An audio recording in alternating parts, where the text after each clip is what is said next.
네, 여러분 반갑습니다. 큐스타디 권태원 선생입니다.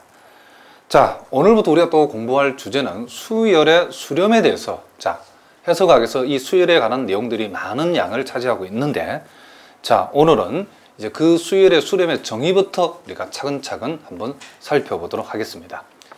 자, 여러분 교재에 보니까 수열의 이제 수렴이라는 말이 나오는데, 자, 사실은 이제 요 동네 얘기는 여러분들이 여기에서 처음 보는 것이 아니고 약간 맛 정도는 여러분들이 대학 미적분학에서 배웠을 거랍니다. 자, 그리고 여러분들이 또 고등학교에서도 우리가 수열의 극한이라고 하는 그런 단원에서 요 동네 얘기를 여러분들이 한 번 정도 다 들어봤을 거랍니다.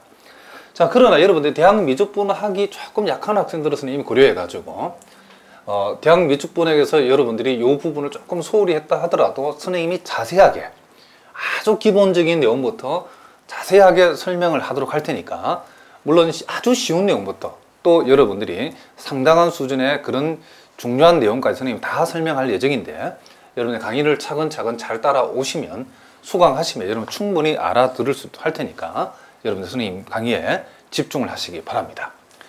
자, 여기 보니까 여기에 수열의 수렴에 관한 정의가 좀 나왔는데, 사실은 이 수렴이라고 하는 이런 말들은 여러분들이 고등학교에서부터 여러분들이 한 번 정도는 다 들어왔을 거랍니다. 자, 선생님이 바로 일단 이 예제를 한번 보도록 하겠는데, 예제 23번에 수열 n분의 1이 지금 0에 수렴한다라고 나와 있는데, 여러분들이 고등학교 책에서는 어떻게 공부했냐면 보통 이렇게 리미트 n이 무한대로 갈 적에 n분의 1의 극한값은 뭐냐라고 물어보리면, n이 한없이 무한대로 가게 되면 무한대문의 상수는 극한적으로 0이 되기 때문에 요 놈의 극한값은 0이라고 하는 값에 요 0에 수렴한다라고 이렇게 바로 적어버렸답니다. 자, 무슨 말이겠죠? 그때 우리가 뭐라고 여러분들 공부하냐면, n이라고 하는 값이 한없이 무한대로 갔더니 n이라고 하는 값이 한없이 무한대로 간다이면 요 놈의 의미가 요 n분의 1은 한없이 0에 가까워지니까 요놈의 극한값은 0이다라고 이렇게 적겠다. 요렇게 얘기했던 게 고등학교 책의 내용이랍니다. 자, 그럼 우리가 극한이라고 하는, 극한값이라고 하는 요런 개념들, 수렴이라고 하는 그 개념들을 고등학교 과정에서는 여러분들이 그 학생들이 가장 그 기초적인 수준밖에 안 되기 때문에 우리가 불가피하게 이렇게 약간 변칙적으로 이렇게 설명을 했답니다. 무슨 말인지 아시겠죠? 그러나 우리가 대학 수학 과정에서는 이 수열의 수렴이라고 하는 이런 것들이 이렇게 간단하게 이렇게 적어서는 안 되고, 아주 은밀하게 이 수열의 수렴에 관한 정의가 여기 선생님이 잘 적어놨는데 이렇게 나와 있답니다. 그러니까 우리가 보통 수열을 수렴한다라고 하면 이런 식으로 간단하게 요놈의 극한값이 0이면 수렴하지 어떻게 하라고 얘기하면 안 되고, 우리가 요놈의 극한값이 0이라고 0에 수렴한다라고 하는 그 수학적 표현은 반드시 이 수렴의 정의를 통해 가지고 얘기해야 된다는 게 요 동네 얘기랍니다. 자, 그래서 여러분들이 요 정의구는 수열의 수렴에 관한 요 정의는 여러분 자다가도 줄줄줄 나올 수 있도록 여러분 완벽하게 이해도 하고 암기도 하셔야 된답니다. 무슨 말인지 아시겠죠? 자, 그러면 이제 우리가 여기에서 수열의 수렴에 대해서 한번 읽어보도록 하겠습니다. 자, 임의의 양수 엡실론에 대해서 2에 대응하는 자연수 k가 존재해가지고, 자, n이 자연수, 우리가 고려한 임의의 자연수, 적당한 자연수 k보다 n을 크다라고 또는 크거나 같다라고 해도 상관이 없답니다. 이 모든 자연수 n에 대해서, 자, 절대값 xn 빼기 x의, xn 빼기 x의 절대값이 엡실론이라고 하는 값보다 작다 또는 작거나 같다 해도 상관없답니다. 를 만족하면 수열 xn은 x에 수렴한다 라고 하고, 우리가 고등학교 과정에서 배운 방식으로 이제 리미트 n이 무한대로 갈 적에 xn의 극한값은 x다. 이렇게 우리가 수학적으로는, 우리가 기호적으로는 이렇게 표현한다, 이런 얘기를 합니다. 그러면 요놈의 극한값이 x에 수렴한다라고 얘기하려고 하면 이와 같은 틀들을 어떻게 된다? 이 정의를 그대로 충족시켜 줘야 된다라고 하는 거랍니다. 자, 그러면 이제 우리가 선생님이 요 정의대로 요걸 이제 적는 방법을 지금부터 연습을 할 건데, 여러분들이 기본적으로 다 먼저 요 엡실론이라고 하는 값, 자, 요런 값을 생각하실 때는 여러분들이 막 생각하지 말고 여기에서 임의의 양수 엡실론이라고 생각할 때 여러분들이 이 수열의 수렴을 얘기할 때는 매우 작은 값, 정말 그쵸, 엄청나게 작은 값이다 라고 생각하시는 게 편하답니다. 자, 무슨 값이라고? 엡실론은 임의의 양수값인데 엄청나게 작은 양수값이다 라고 생각하시면 된답니다. 그리고 여기에 2에 대응하는 자연수 K란 말이 나와 있죠. 2에 대응하는 자연수 K. 요 자연수 K라고 하는 것은, 자, 엡실론하고 엮여 있는데 엡실론이 한없이 작아질 때에, 그쵸, 이 자연수 K는 한없이 커지는 값으로 여러분 이해를 하시면 된답니다.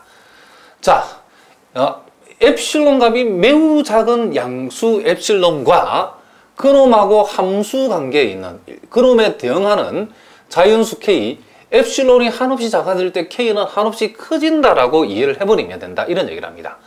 그러면 여기에서 이런 K 값이 존재해가지고 n이 K보다 크다 내지는 n이 K보다 크거나 같다를 여러분이 실제로 어떻게 해석하냐면, 엡실론이 엄청나게 작아질 때 K는 엄청나게 커진다라고 하면 K 값이 엄청나게 커지는 그 값보다도 n이 더 커지려고 그러면, 자연수 n이, 그러면 우리는 요놈을 머릿속에 여러분 방식으로 이해하기 쉽게 얘기하면 n이 이렇게 한없이 어떻게 된다?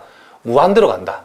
말로 쓰면 요 n값이 한없이 뭐하면 커지면 이렇게 여러분 생각하시면 된다, 이런 얘기를 합니다.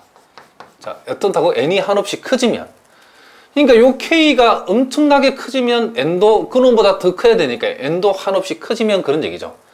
이렇게 커지는 모든 자연수 n에 대해서, 자, 우리가 요 절대값의 개념에서 요 xn에서 x를 뺀 값의 절대값이라고 하는 것은, 절대값이었는 xn과 x 사이의 뭘 얘기한다? 거리를 얘기한다는 걸 여러분 잊어버리면 안 된다.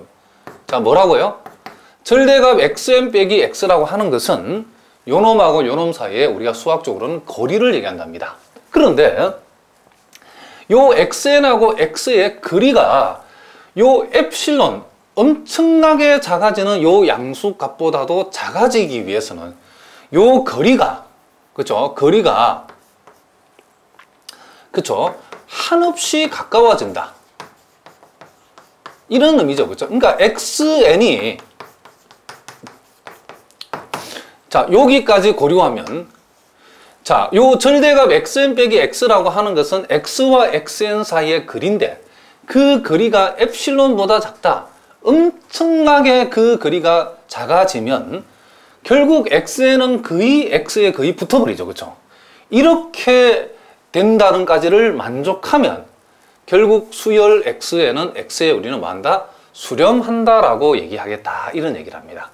자, 그러면 이제 전체적인 구도가 그렇죠. 자, 엡실론이 엄청나게 작아지니까 k 값은 엄청나게 커지고 등달아서 n의 값도 엄청나게 커지고, 그리고 xn과, 그쵸, xn과 x 사이의 거리, x 사이의, 그쵸, 거리가, 그쵸, 거리가 한없이 가까워지죠. 그쵸? 거리가 어떻게 된다? 한없이 가까워진다, 이런 일이 벌어진다, 이런 얘기죠. 우리가 원색적으로 한번 적어보겠다는 거죠. 엡실론이 엄청나게 작아지니까 이에 대응하는 k가 엄청나게 커지고 n도 등달아서 한없이 커져버리고, 그랬을 때에 xn과 x 사이의 거리가 한없이 가까워질 때에 요 x는 뭐하다? x에 수렴한다라고 이렇게 수학적으로 얘기한다, 이런 얘기를 합니다. 자, 무슨 말인지 아시겠죠? 그러면 이제 우리가 이제 정의는 이제 우리가 한번 이제 기억을 해보면, 임의의 엡실론, 그쵸, 양수 엡실론이 존재해가지고 이에 대응하는 자연수 k가 존재해서, 자, n이 k보다 크다를 만족하는 모든 자연수에 대해서 절대값 xn 빼기 x가 엡실론보다 작다를 만족할 때에 우리는 n이 무한대로 갈 때 xn의 극한값을 x라고 적고 우리는 요 x열 xn이 x에 수렴한다라고 얘기한다, 이런 얘기를 합니다. 무슨 말 알겠죠? 그러니까 우리가 예를 들어서 이제 수열 n분의 1의 극한값이 0에, 자, 요 수열 n분의 1이 0에 수렴한다는 것을 보이라고 하면 이 틀을